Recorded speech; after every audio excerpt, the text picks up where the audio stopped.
नीति वचन 26 उसकी 27 आयत को आप नोट करेंगे। प्रेरितों के काम 12 उसकी 1 से लेके 8 आयत तक, इसको भी स्क्रीन के ऊपर हम पढ़ेंगे। एक बार एक व्यक्ति ने, कुछ लोगों से नफरत करता था वो, और उसने आग लगाने के लिए उनके घरों को, क्योंकि वो जंगल के करीब था, तो उसने हवा देखी कि हवा इधर को है और सभी विरोधियों के घर इधर को हैं, तो उसने आग लगा दी जंगल में। और वो जगह जगह आग लगाता गया और आगे बढ़ता गया। जब जंगल में आग लग गई, उसे मालूम हो गया कि अब आग लग गई है, मुझे और आग लगाने की जरूरत नहीं। अगर मैं और आग लगाऊंगा तो खुद जल सकता हूं। तो वो चुप करके बैठ गया और देखने लगा। जब किसी ने पूछा तो अब आग क्यों नहीं लगा रहा, क्योंकि उसे मालूम था अब वो आग लगा चुका है और अब आग अपने आप फैलती जाएगी, जैसे जैसे हवा इधर को है तो आग लगती जाएगी। लेकिन नीति वचन 26 उसकी 27 आयत में लिखा, जो गड्ढा खोदे वही उसमें गिरेगा, जो पत्थर लुढ़काए वो लुढ़क कर उसी पर लुढ़क आएगा। उसे यह मालूम नहीं था कि उसने हवा देखकर आग तो लगा दी है, लेकिन हवाओं के ऊपर जो कंट्रोल है वो हमारा परमेश्वर रखता है। अब मैं आपको परमेश्वर का एक दास होने के नाते बोल रहा हूं, जब आग लग चुकी होगी हवा का रुख चेंज हो जाएगा। क्योंकि अगर आप लोग लड़ने वाले नहीं हैं हथियारों से, इसका मतलब ये नहीं है कि तुम्हारा परमेश्वर लड़ने वाला नहीं है। अगर तुम लोग बदला लेने वाले नहीं हो, इसका मतलब ये नहीं है कि तुम्हारा परमेश्वर जो है वो बदला लेने वाला नहीं है। क्रिश्चियन लोगों को हुक्म है कि जस्ट खड़े रहो। आप लड़ते नहीं, इसका मतलब ये नहीं है कि आपका परमेश्वर चुप बैठा है। जिस हवा को देखकर आपको जलाने की कोशिश की गई है, मैं आपको प्रोफेटिकली परमेश्वर का दास होने के नाते बता रहा हूं, वो हवा दूसरी तरफ बहेगी और आप बचाए जाएंगे। आमीन ऊंचे वाला होगा तो ये आपके परिवार के लिए होगा। क्योंकि अगर आप लड़ने वाले नहीं हैं, इसका मतलब ये नहीं है कि आपका परमेश्वर लड़ने वाला नहीं है। हालेलुया। मसीही संदेश को, क्रिश्चियनिटी को दबाने की कोशिश अब से नहीं, 2000 साल से होती आ रही है और आज तक कामयाब नहीं हुई। इस सच्चाई को करप्ट करने की कोशिश की गई, इसको खराब करने की कोशिश की गई, इसको दबाने की कोशिश की गई, लेकिन ये कभी दबी नहीं। इसका कारण यह है क्रिश्चियन लोग लड़ते नहीं, वो अपने खुदा पर भरोसा रखते हैं और उनका खुदा उनको कभी निराश नहीं करता, वो उनको कभी छोड़ता नहीं, कभी त्यागता नहीं। आमीन। लोगों को लगता है कि क्रिश्चियनिटी एक धर्म है। बाइबल कहती है कि एक भी जगह पर ईसाई धर्म का जिक्र तक, शब्द तक बाइबल में नहीं है। क्रिश्चियनिटी एक धर्म नहीं, ये एक सच्चाई है, एक धार्मिकता है, ये परमेश्वर के साथ संबंध है। इसे कोई शैतान की ताकत ना रोक पाई थी, ना है, ना कभी रोक पाएगी। जो कुछ भी हो रहा है आप लोगों की भलाई के लिए हो रहा है, सुसमाचार को फैलाने के लिए हो रहा है, आपके विश्वास को स्ट्रॉन्ग करने के लिए हो रहा है। अगर आप बादलों को देख रहे हैं जो आपके सामने मौजूद है, एक आंधी के, एक तूफान के, एक बारिश के रूप में, यीशु मसीह के नाम में वो टाइम आने वाला है जब पूरी तरह से मौसम साफ होने वाला है और आप आगे बढ़ने वाले हैं। आमीन ऊंचा तो ये बरकत आपकी है। हर एक चीज का बाइबल कहती है एक समय है। बोने का समय, बोने हुए को उखाड़ने का समय, रोने का समय और खुश होने का समय, नाचने का समय, विलाप का समय। बाइबल कहती है हर एक चीज का एक समय है। और बाइबल कहती है कलीसिया इसीलिए परमेश्वर ने बनाई है ताकि आप इस तब ब्लेस होते हैं जब आप परमेश्वर के दिमाग को, उसके प्लान को, उसकी योजना को जो उसके माइंड में है, आप उसे समझ जाते हैं और उस योजना को धरती पर पूरा करने के लिए आप काम करना शुरू करते हैं। जिस तरह से एक व्यक्ति जो नशे में हो सकता है और परमेश्वर का आत्मा अगर आप उसके साथ संबंध में हैं, हो सकता है वो आपको उस व्यक्ति के लिए प्रार्थना करने के लिए बोले, उसके साथ वचन शेयर करने के लिए बोले, और वो व्यक्ति जब आपकी प्रार्थना और वचन के शेयर करने के कारण बचाया जाएगा, तो इसका मतलब आपने परमेश्वर की मर्जी को पूरा किया। जब चेलों ने कहा कि जिस तरह यूहन्ना ने अपने चेलों को प्रार्थना करना सिखाया, प्रभु यीशु हमें भी प्रार्थना करना सिखा, तो परमेश्वर ने कहा था तुम इस तरह से प्रार्थना करना कि हे पिता, तू जो आसमान में है तेरा नाम पाक माना जाए, जिस तरह तेरी मर्जी आसमान में पूरी होती है धरती पर उतना राज आए। कौन सी मर्जी की परमेश्वर बात कर रहा है? वो मर्जी जो परमेश्वर के दिमाग में है और किस तरह से वो धरती पर पूरी होगी। बाइबल कहती है परमेश्वर के आत्मिक नियमों की किताब में से ये नियम है कि परमेश्वर धरती के ऊपर कोई भी काम जो है वो अपने आप नहीं करता। बाइबल कहती है वो कर सकता है, लेकिन आप लोगों को सहभागिता में बनाने का उसका कारण ये था कि आप लोग परमेश्वर के द्वारा ठहराए हुए कामों को करेंगे और इसी के जरिए ये एक लैडर बन जाएगी, एक कांटेक्ट बन जाएगा कि पीछे लाइट है, आगे बल्ब भी लगा हुआ है, लेकिन जब कनेक्शन ही नहीं है लाइट से बल्ब की ओर, वो इलेक्ट्रिसिटी फ्लो नहीं कर रही, तो लाखों रुपए का बल्ब और पीछे हजारों वोल्ट की रोशनी किसी काम की नहीं। उसी तरह परमेश्वर जो हजारों लाखों करोड़ों और बेहिसाब वोल्ट की जो पावर है और आप एक बल्ब के समान, रोशनी के समान बाइबल कहती है बुलाए गए हैं, लेकिन जब कनेक्शन आप में और परमेश्वर में नहीं है, आप रोशनी नहीं दे सकते, लोगों को रास्ता नहीं दिखा सकते, परमेश्वर के द्वारा बनाए गए मकसद को भी आप पूरा नहीं कर सकते। बाइबल कहती है जब परमेश्वर आपको बुलाता है तो उसका एक मकसद है आपकी लाइफ के लिए। अब आपको उस मकसद को समझना है जो परमेश्वर के दिल में है आप लोगों के लिए, और जैसे ही आप उस मकसद को समझ के काम करना शुरू कर देंगे, वो इलेक्ट्रिसिटी का फ्लो होगा, आप चमकने लगेंगे, आपकी पर्सनल लाइफ भी ब्लेस होने लगेगी। इसी तरह से मैं ब्लेस हुआ हूं, जिस तरह से अब आप ब्लेस होने वाले हैं। आमीन ऊंचा तो ये आपके परिवारों तक जा रहा है इसका असर। तो अब मुझे ये बात समझ में आ गई कि मैं इसलिए ब्लेस होता हूं कि सिर्फ इसलिए नहीं कि मुझे एक जीवित कलीसिया में जाकर आमीन आमीन बोलना है, मुझे मास प्रेयर रिसीव करनी है और मैं ब्लेस हो जाऊंगा। इसके लिए परमेश्वर ने आपको नहीं बुलाया। वो मास प्रेयर आपके छुटकारे के लिए है, वो आपको आगे बढ़ाने के लिए है, वो आपको परमेश्वर का असली मकसद दिखाने के लिए है। जब बाइबल कहती है, जब हम शमूएल की पुस्तक पहला शमूएल उसका 30 उसकी 6 आयत को पढ़ते हैं तो लिखा, और दाऊद बड़े संकट में पड़ा क्योंकि लोग अपने बेटे बेटियों के कारण बहुत शोकित होकर उस पर पथराव करने की चर्चा कर रहे थे, परंतु दाऊद ने अपने परमेश्वर यहोवा को याद करके हियाव बांधा। अब यहां पे लिखा कि दाऊद बड़े संकट में पड़ा। रीजन क्या था? कारण यह था कि दाऊद के सारे लोग बंदी बना लिए गए थे और दाऊद के सारे लोगों को उसके दुश्मनों ने बंदी बनाकर वो ले गए और दाऊद के अपने लोग उसे पत्थरवा करने की चर्चा करने लगे। अब दाऊद यहां पर बाइबल कहती है कि परमेश्वर यहोवा को याद करके उसने हौसला बांधा, उसने हियाव बांधा। परमेश्वर यहोवा को कैसे याद किया? नाम लिया उसका। बाइबल कहती खुदा अपने वचन में रहता है। उसने वचनों को याद किया कि चाहे मैं घोर अंधकार के तराई के बीच में से होकर चलूं, मृत्यु की वादियों में से होकर चलूं, पानी में से होकर चलूं, तो मुझे वो डुबो ना पाएगा, मौत की वादी मुझे मार ना पाएगी, आग मुझे जला ना पाएगी। बाइबल कहती उसने परमेश्वर के वचनों को याद करके हियाव बांधा।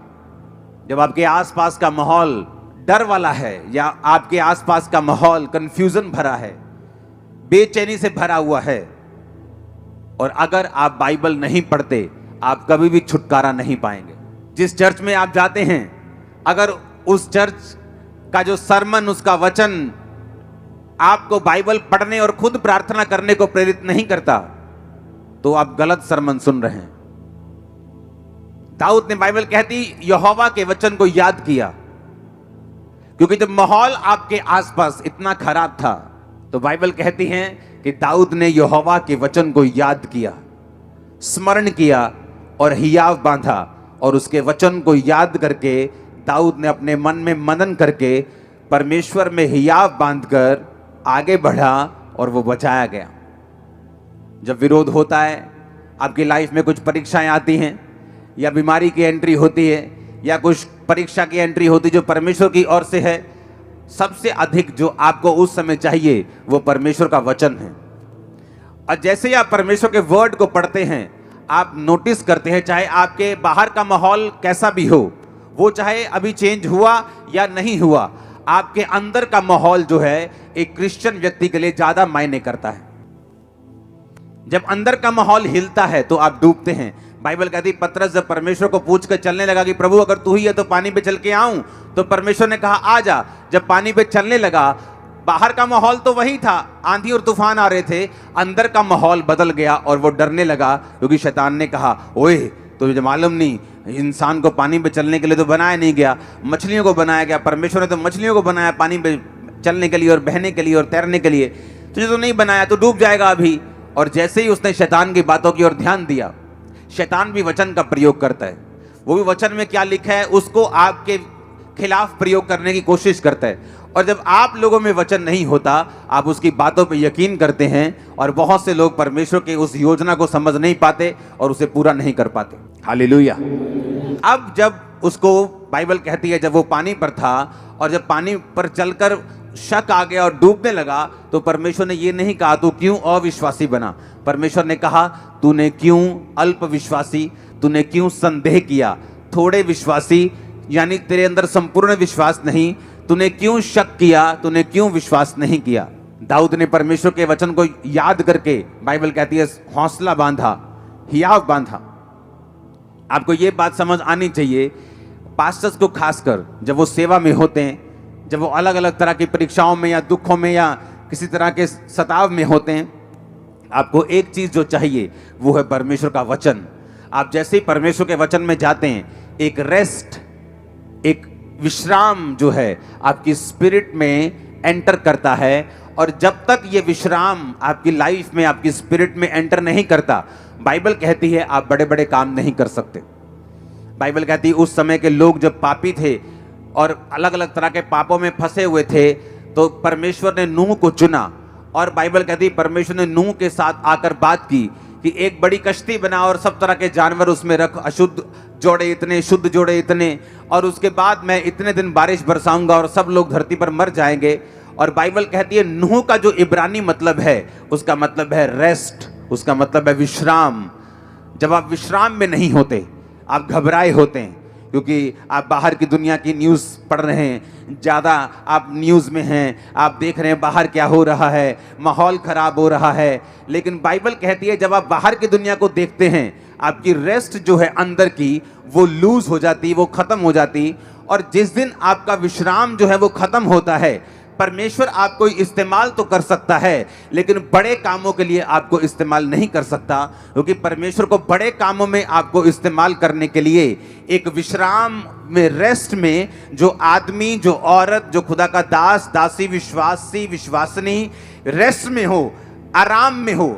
कौन सा आराम? आराम करने का मतलब ये नहीं कि वो सुसमाचार प्रचार ना करे, या काम ना करे, या सेवा ना करे, या प्रेयर ना करे। आराम का मतलब उसके अंदर एक विश्राम का आत्मा है। वो घबराया हुआ नहीं, वो डरा हुआ नहीं, उसे मालूम उसका परमेश्वर उसके साथ है। उसे मालूम इस आंधी तूफानों के आगे एक सनी डे उसका इंतजार कर रहा है। उसको मालूम है एक बड़ी टेस्टिमनी उसका इंतजार कर रही है। उसको मालूम है ग्लोरियस डेज उसका इंतजार कर रहे हैं। ओ आमीन, ऊंचा चाहिए मैंने कहा। उसे मालूम है दीर्घायु उसका इंतजार कर रही है। उसको मालूम है उसके बच्चों की साल्वेशन उसका इंतजार कर रही, उसको वो मालूम है, क्योंकि बाइबल कहती है वो विश्राम में जो रहता है, जो रेस्ट में है। बाइबल कहती है नूह के साथ परमेश्वर ने बात की। आप बोलते परमेश्वर मुझसे बात करे, इतने अनरेस्टेड बंदे से परमेश्वर बात नहीं कर सकता। अगर वो अनरेस्टेड है, विश्राम में नहीं है, क्यों? क्योंकि उसकी हीलिंग नहीं हो रही। हर टाइम वो हीलिंग के लिए प्रेयर कर रहा है, हर टाइम हीलिंग के बारे में सोच रहे हैं, हर टाइम मास प्रेयर में भी हीलिंग के बारे में सोच रहे हैं, हर टाइम पर्सनल प्रेयर में भी हीलिंग के बारे में सोच रहे हैं। उसके बच्चा नहीं है, हर टाइम वो बच्चे के बारे में सोच रहे हैं। परमेश्वर को मानूं, नहीं मैं मानूंगा, नहीं कोई बात नहीं। हर टाइम अगर इसी बारे में वो सोच रहा है, इसका मतलब उसके अंदर रेस्ट की कमी है, विश्राम की कमी है। और बाइबल बताती है अगर परमेश्वर ने आपकी जिंदगी से बड़े काम करने हैं, खासकर पास्टर्स की लाइफ से, आपकी लाइफ से, विश्वासियों की जिंदगियों से, तो आपके अंदर विश्राम होना बहुत ही जरूरी है। बाइबल कहती नूह एक विश्राम, रेस्ट में था। नूह का मतलब है रेस्ट, नूह का मतलब है विश्राम। नूह का नाम का मतलब रेस्ट था। लेकिन जब तक नूह असली रेस्ट में नहीं आया, परमेश्वर ने उससे भी बात नहीं की। जब नूह खुद रेस्ट में आ गया, अपने नाम का मतलब अपनी जिंदगी में पूरा किया, तो परमेश्वर ने उससे बात की, नूह अब मैं इन लोगों को नाश करने वाला हूं। अब एक बड़ा तूफान आएगा, एक बड़ी बारिश आएगी और सब लोग नाश हो जाएंगे। और परमेश्वर ने उससे बात की जो आत्मिक विश्राम में था। आपका आत्मिक विश्राम खत्म हो सकता है ज्यादा टीवी देखने से, ज्यादा फेसबुक देखने से, ज्यादा दुनियावी बातों में खोने से, प्रार्थना ना करने से, बाइबल ना पढ़ने से। बाइबल सुनना, वचन सुनना अच्छी बात है, लेकिन बाइबल पढ़ना बहुत ज्यादा जरूरी है। खुद वचन को पढ़ना सबसे ज्यादा जरूरी है, सबसे अधिक इंपॉर्टेंट है खुद वर्ड को पढ़ना। आप अगर वचन सिर्फ सुनते हैं और पढ़ते नहीं तो भी एक अनकंप्लीटनेस, एक अधूरापन सा आपकी लाइफ में, एक हल्की सी बेचैनी, पूरी बेचैनी नहीं, आपकी लाइफ में हमेशा रहेगी, क्योंकि आप वचन को सुन रहे हैं लेकिन पढ़ नहीं रहे। जो लोग सुनते भी नहीं, पढ़ते भी नहीं, वो तो बेचैन रहते, उसमें कोई शक नहीं। उनको ना तो अपने फ्यूचर का पता है, ना वो उनको डर है कि मेरे को कैंसर ना हो जाए, मेरे को बीमारियां ना हो जाएं, मेरे को ये ना हो जाए। वो हर में डरा रहता है, क्योंकि बाइबल कहती है वो विश्राम में नहीं है और परमेश्वर के साथ सहभागिता में नहीं है। लेकिन अगर एक व्यक्ति बाइबल पढ़ रहा है, हाँ, और सुन भी रहा है, क्योंकि सुनना भी जरूरी है, सिर्फ पढ़ना जरूरी नहीं है। क्योंकि अगर आप सिर्फ बाइबल पढ़ते रहें तो बाइबल के प्रकाश आपके ऊपर उतरने बंद हो जाते हैं। अगर आप एक ऐसे व्यक्ति को नहीं सुनते जिसके ऊपर परमेश्वर ने बाइबल के प्रकाशों को किया हुआ है, जब एक प्रकाश पाया हुआ व्यक्ति आपको प्रीच करता है तो सडनली परमेश्वर आपकी स्पिरिचुअल आइज को भी ओपन करता है कि जब आप बाइबल पढ़ेंगे आप भी उसी मसीह के साथ बाइबल पढ़ पाएंगे जिस मसीह के साथ मैं आपको प्रीच कर रहा हूं, जिस मसीह के साथ मैं पढ़ रहा हूं, जिस आत्मिक आंखों के साथ मैं पढ़ रहा हूं। जब आप इस प्रीच को सुनेंगे, आपकी अपनी स्पिरिचुअल आइज और आपके परिवार की भी ओपन हो रही है right now in Jesus name. जब आपकी स्पिरिचुअल आइज ओपन होती हैं, आप बाइबल सुन के चले जाते हैं, और वो प्रचारक जो आपको खुद बाइबल पढ़ने और आपको खुद प्रार्थना करने के लिए नहीं बोलता, वो प्रचारक सही नहीं है।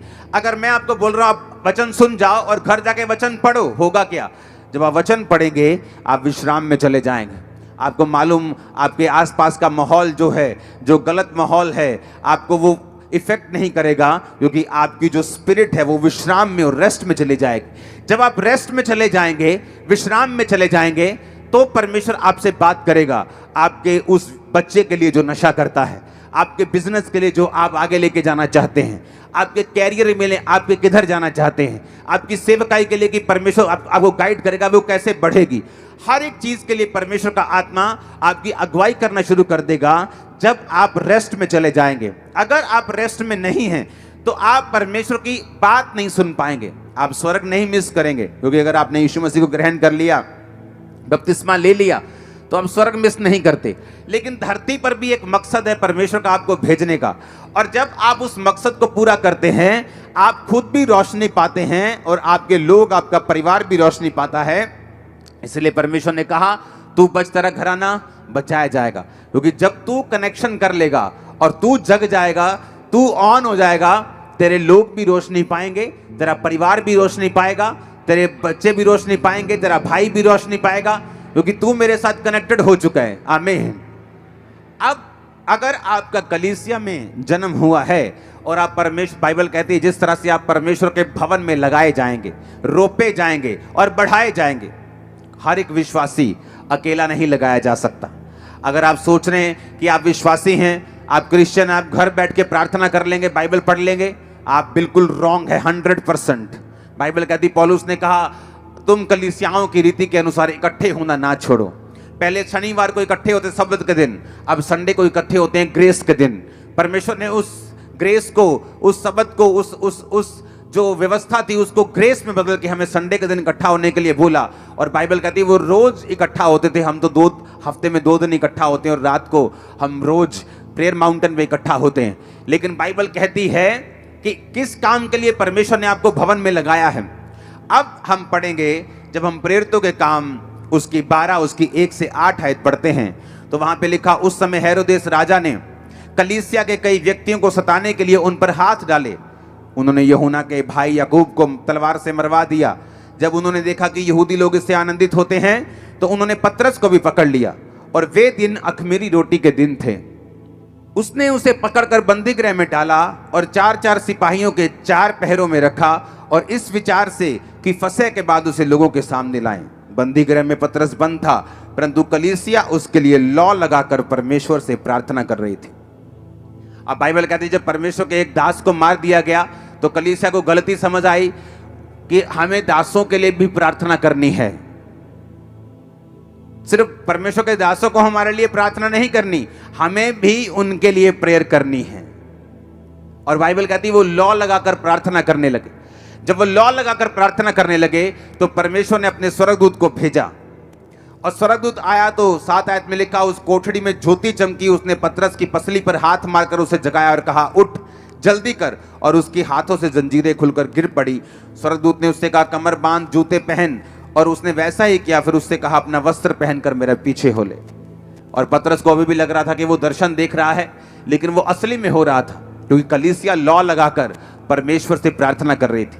अगर वो कलीसिया ऐसी होती, देखती, अच्छा अब पतरस नहीं आया, अच्छा आज हीलिंग मीटिंग नहीं हो रही, अच्छा मैं जा रही हूं अपनी जॉब पर, मैं अपने बिजनेस, मेरी बुआ की लड़की की शादी है, अच्छा आज हीलिंग मीटिंग नहीं हो रही, अच्छा मैं आज नहीं आ रहा हूं, अच्छा आज डिलीवरेंस मीटिंग नहीं है, अच्छा आज नहीं चलता हूं। वो अभी क्रिश्चियन नहीं है, वो जस्ट बाबाओं की तरह एंट्री कर रहे हैं चर्च में। जब बाबा जी हैं, बाबा जी से हीलिंग लेने आ गए, बाबा जी नहीं है तो खत्म।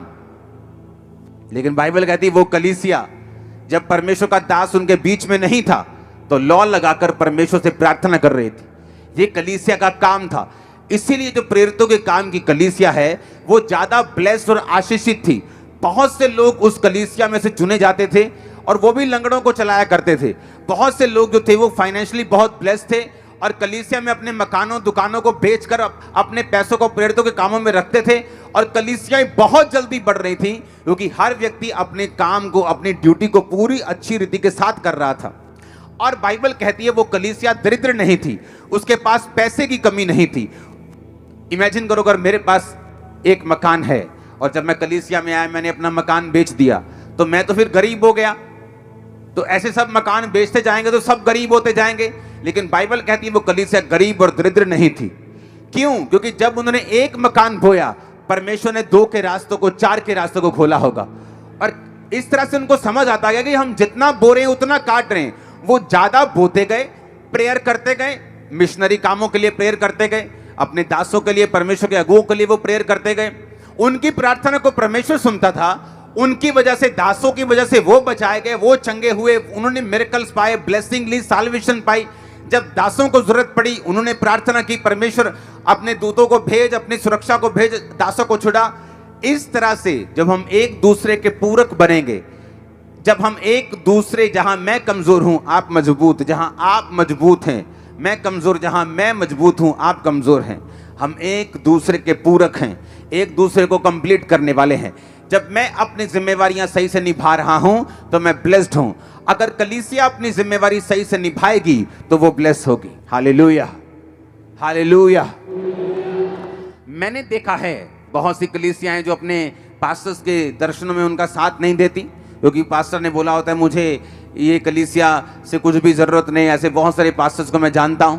लेकिन उस कलीसिया की जिम्मेवारी ये होती है कि उस सारे मिशनरी कामों में प्रार्थना के साथ, उपवास के साथ, पैसों के साथ, ताकत के साथ, वरदानों के साथ, जो भी कलीसिया के पास है वो उस मिशनरी काम के लिए, खुदावंद की सेवकाई के लिए, किसी धर्म के प्रीच के लिए नहीं, जीसस क्राइस्ट के प्रीच के लिए, किसी धर्म को ऊंचा, किसी धर्म को नीचा करने के लिए नहीं, यीशु मसीह के नाम को फैलाने के लिए। अगर आपका कुछ भी प्रयोग नहीं हो रहा तो बाइबल कहती है आप एक सच्ची कलीसिया नहीं हैं, आप एक राइट पाथ पे नहीं हैं, आप एक सही रास्ते पे, सही दर्शन पे नहीं हैं, और आप परमेश्वर की मर्जी को पूरा नहीं कर रहे। और इसी कारण आपकी लाइफ में कंफ्यूजन है और रेस्ट की कमी है, विश्राम की कमी है।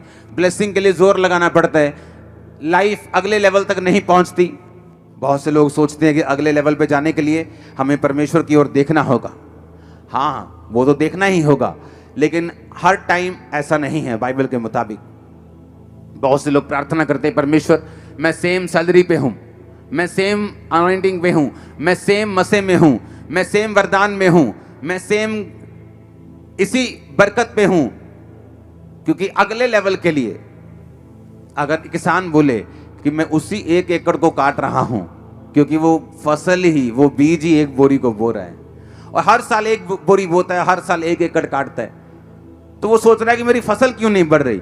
अगर उसे फसल बढ़ानी है, उसे सेक्रीफाइस करना पड़ेगा। जब फसल उगेगी उसे अपनी फसल में से बीज ज्यादा निकालना पड़ेगा और अगली बार उसकी फसल बड़ी होगी।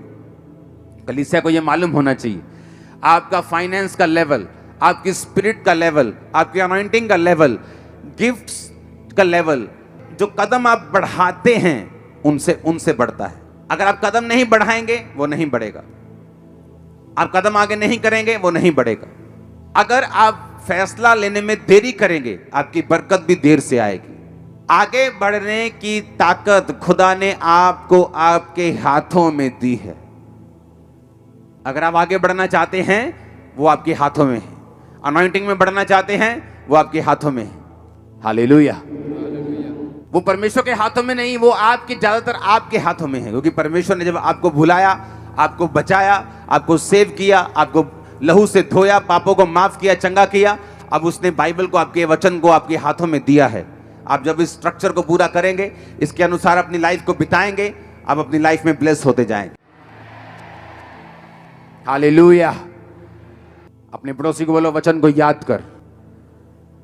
अपने पड़ोसी को बोलो वचन को याद करके ही याद बांध। घर जाकर वचन को पढ़ना आपको रेस्ट में लेके आएगा, आराम में। जब आराम आएगा खुदावंद बात करेगा। जब वो बात करेगा वो छुटकारा देगा।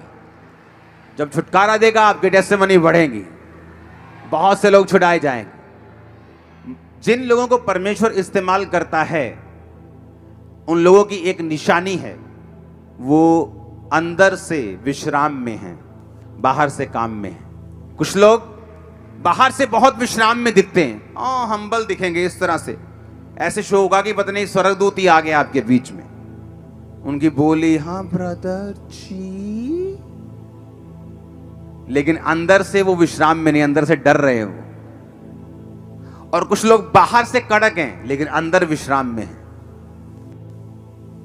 और वो ज्यादा काम कर रहे हैं।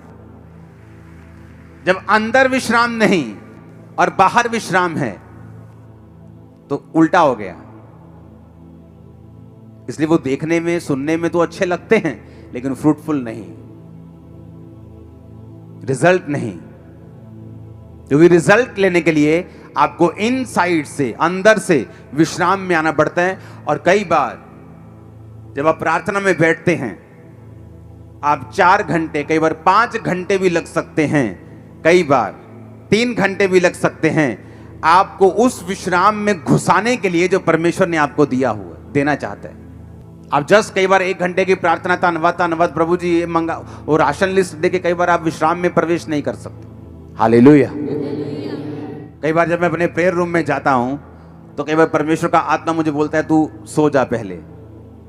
मैं जस्ट जाते ही सोता हूं पहले, कई बार, हर बार नहीं। और 2 घंटे बाद जब मैं उठता हूं, मुझे कुछ भी करने की जरूरत नहीं। ऐसे होते जैसे स्वर्गदूत ने सामने कॉपी रखी है और वो प्रेयर पॉइंट्स देते हैं। जस्ट उस प्रेयर पॉइंट से जब प्रेयर होती, रिजल्ट आने शुरू होते। मैं आपको सीक्रेट दे रहा हूं, वो एक ऐसी प्रार्थना में पोजीशन है, जो निशानेबाजी करते हैं लोग वो समझेंगे कि आप हड़बड़ी में निशानेबाजी नहीं कर सकते। आप भाग भाग के निशानेबाजी, एक चीज, बड़ी चीज पे निशाना लगा सकते। अगर आपको पिन पॉइंट जिसे बोलते हैं बुल्स आई, जैसे कि वो आंख पे निशाना लगाना है, तो आपको अपने आप को बिल्कुल स्थिर करना पड़ेगा। अपनी कंप कभी जो हाथ की है उसे भी कंट्रोल में करना पड़ेगा। आप जब प्रेयर रूम में जाते हैं, जस्ट वेट करो, आप थैंक करो, आप प्रेज करो, आप कोई गीत सुनो परमेश्वर का, बाइबल पढ़ो। लेकिन एक ऐसा टाइम भी आता है जब परमेश्वर आपको झिला देता है, आपको एक्टिव कर देता है। उस टाइम फिर जो प्रेयर होती है वो बेस्ट प्रेयर होती है और वो रिजल्ट लेके आने वाली होती है। और कई बार मेरे लोग मुझे देखते हैं, मैं प्रार्थना रूम में गया हूं, मैं आया ही नहीं हूं रात भर, मैं 6-8 घंटे बाद आया हूं, 10 घंटे बाद आया हूं। क्योंकि वो टाइमिंग बड़ी इंपॉर्टेंट होती है, जिस टाइम में परमेश्वर का आत्मा आपको स्थिर करता, हिलाता है। जिस तरह स्वर्गदूत आकर पानी को हिलाते थे, और जब पानी हिलने के बाद जो लोग जाते थे वो हील हो जाते थे। इन प्रैक्टिकल बातों पे अमल करो, जो आपको बताया गया इसको फॉलो करो। लाइफ सेम नहीं होगी, लाइफ सेम नहीं होगी, मैंने कहा।